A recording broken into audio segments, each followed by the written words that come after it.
ద్రోణాచార్యుడి ఆశ్రమం. అక్కడ అర్జునుడు, భీముడు, యుధిష్ఠిరుడు మరియు ఇతర కౌరవ పాండవులు ఆర్చరీ విద్య నేర్చుకుంటున్నారు.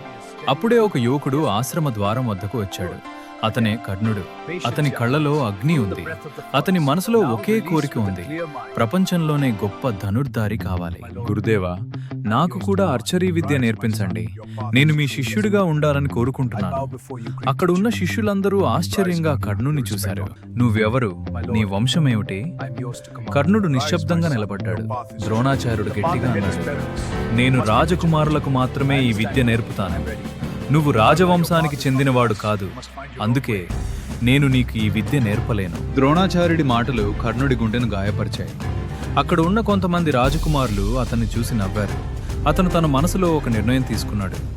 ఏదైనా జరిగినా నేను ప్రపంచంలోనే గొప్ప ధనుర్ధారి అవుతాను. ఆశ్రమాన్ని వదిలి బయలుదేరాడు.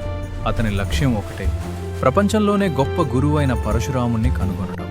అడవులు దాటి, పర్వతాలు దాటి చివరికి అతను పరశురాముడి ఆశ్రమానికి చేరుకున్నాడు.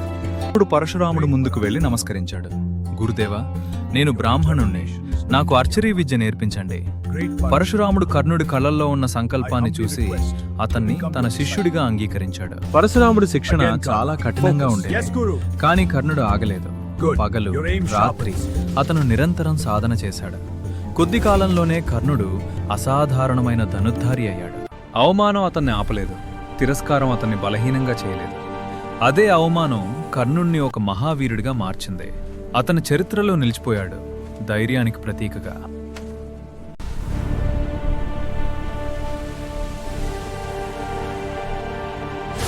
మహాభారతంలోని మరిన్ని అద్భుతమైన కథలు తెలుసుకోవాలంటే మా ఛానల్ను సబ్స్క్రైబ్ చేసి బెల్ ఐకాన్ను నొక్కండి.